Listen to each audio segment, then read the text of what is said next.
"If you touch me again, you're dead," she shouted. I smiled and touched her again. Her hand was cool and scaled, hard as the hull plating of a freighter, but the fingers, 5 then 6, depending on the light, folded around my wrist with a gentleness that made the hairs on my forearm stand up. I could feel the faint thrum of bioluminescent veins beneath emerald skin and the quick, surprised intake of breath that sounded like wind through a ruined city. For a moment, the corridor of the station fell away. All that existed was the tiny contact point between human skin and alien flesh, and the ridiculousness of two creatures who'd nearly started an interstellar war arguing like neighbors over a garden fence. She pulled back with theatrical annoyance, the curl of her lip showing teeth like glass shards. "Do you know who I am?" she demanded in Halectan, the language of swollen vowels and knives. The translator in my ear rendered it into something softer. "Do you comprehend my station?" But her eyes, black and rimmed with silver, said everything more clearly. "Yes," I said. "You're the one they call the Queen." "I am the one they bow to," she corrected. "And you," she jabbed a clawed finger at me. "You are the interloper." "Pilot," I offered. "Smuggler sometimes." "Terran. Annika Voss." She sniffed, a sound like a kettle about to whistle. Around us, the docking bay hummed, a cathedral of steel and cable, but the other maintenance drones and sleeping cargo containers seemed to shrink into insignificant props. News feeds, bounty posters, diplomatic cables, and the entire galaxy's gossip had been trailing us for a week. A rogue human had stolen the crown of Quellan, a relic the Halectan regarded as the heart of their people, and fled with it into the fringe. The Halectan fleet found us in seconds. I should have been executed, or at least embalmed as a cautionary tale. Yet here she was, the Queen herself, standing, scales glimmering, and glaring like she was unimpressed with me. "You couldn't have been the first to touch it," she said suddenly, as if remembering. "The crown has been touched by many hands. What makes you different?" I shrugged, which is a useless human gesture, in a place where expressions are punctuated by pheromone plumes and tail swivels. "Desperation," I said. "Curiosity. Bad timing. Especially bad timing for your species," she replied. "You humans look to artifacts with hunger. You interpret myth as a ladder. Maybe we built the ladder," I countered. "Maybe the ladder built us," the Queen laughed. It was like beads of sunlight breaking on ice. It startled me. She had a laugh. The court behind her shifted. A cluster of attendants bowed, their mandibles clicking like ceremonial castanets. Her crown, an ancient ring of living metal and thorned vines that pulsed a dim blue, sat light as a thought on her skull.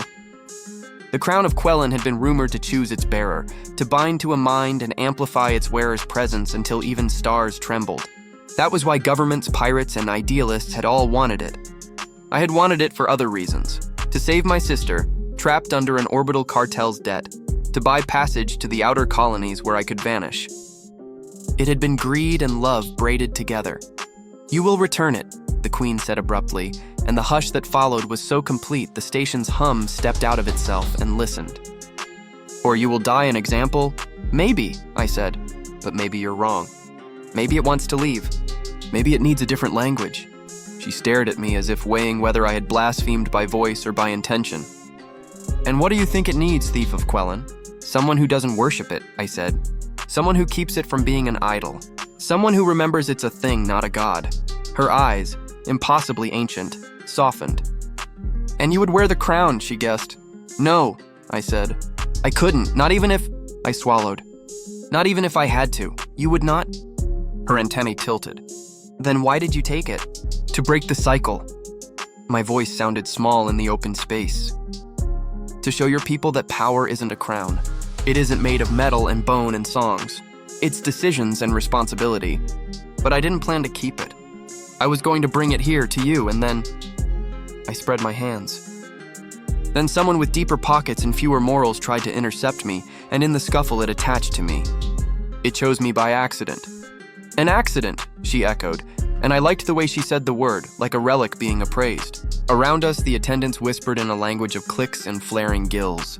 The Queen stepped closer, so close I could see the tiny fossils embedded in her scales. Memories turned to decoration.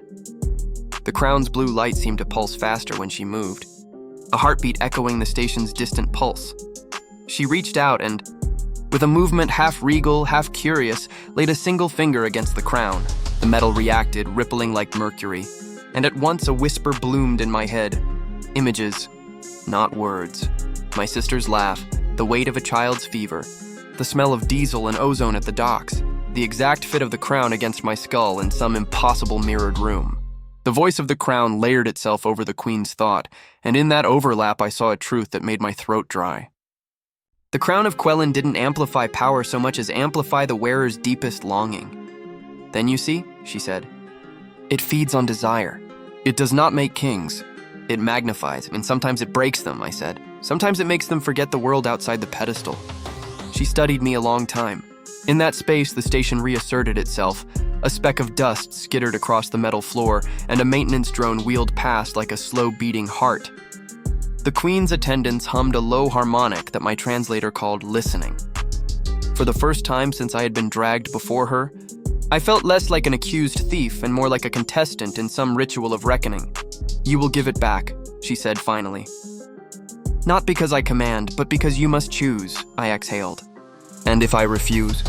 Then I will take it, she said simply. It will be returned to my head by force, and your people will remember you as a lesson. I thought of my sister's freckles, of the way she hummed while she mended clothes, of the pockets of sunlight that had kept us both alive in winter. I thought of the cartel's ledger and the small chrome box that contained my remaining credits. I thought of how easily history remembered faces when those faces were used to demonstrate consequences. My fingers tightened around the crown's rim. Okay, I said. You win! The Queen's expression didn't change into triumph. Instead, she inclined her head, a sovereign weary of the business of reigning. Her attendants formed a ring, and their pheromones washed the air in a calming, saline wave. One of them produced a silk-soft pouch that seemed to ripple with light. It was an offering, then, a vessel for the crown. I set it inside, and the metal surrendered with barely a sigh, as if relieved to be freed from another set of mortal dreams. When the pouch closed, the Queen reached forward and cradled it with her many-fingered hands. She held it to her chest, close to where, if Halectan anatomy and myth were to be believed, a second slower heart pulsed. Why did you smile when I warned you? She asked, unable to hide a thread of curiosity. I shrugged. I wanted to see if you'd do something interesting when I defied you. And was I interesting? You were, I admitted. Not like your ambassadors in the press, not like the caricatures and the holodrags. You are larger, smaller, all at once. You frighten me, but not the way your soldiers do. You frighten me the way a history book frightens someone who hasn't yet learned how to read. She laughed again, and the sound scattered like glass. Come, she said, surprising me. Walk with me. There are things in the palace you might not have seen. She led me across the bay, past the cargo that shimmered with illegal suns, past the posters and the grime and the little maintenance folks who pretended not to stare. Her attendants flanked us like a living curtain. People gave us space as if in the presence of a storm. The Queen moved with the economy of someone who had always known how to direct gravity. We entered a silent clamshell of a lift that descended into the heart of the station. Through the small porthole, I watched the stars smear into a slow, indifferent smear of light. The Queen spoke seldom. When she did, it was to name things in Halectan and then correct my translator's version. In our history, she told me once, we have worn many crowns. Some were made of bone and blood. Some were made of promises. Some were made of treaties. This one, she lifted the pouch slightly as if to demonstrate, was crafted by a smith who wished to bind a people to a symbol, not to power. He failed. Her voice tasted faintly like iron. Symbols are children given the wrong lessons. They become monsters. Maybe every ruler thinks that until they're the ruler, I said. Or until they are the ruler who chooses differently, she replied. The palace itself was a cavern of living architecture. Walls breathed. Carpets hummed with memory. They had designed it not to impress, but to hold stories. Halls lined with the faint glow of chronal tapestries that recorded the gestures of past counselors. Floors that remembered footsteps and whispered them back in lullaby sequences. In a private chamber hung 1,000 tiny artifacts, each a story. A child's toy carved from meteor wood, an old bell from a peace treaty, a rusted pistol from a small, long-forgotten skirmish. The Queen placed the pouch among them carefully, as one might set a caged bird on a shelf. You could have demanded my execution, I said. or banishment. You are wise enough not to be cruel for cruelty.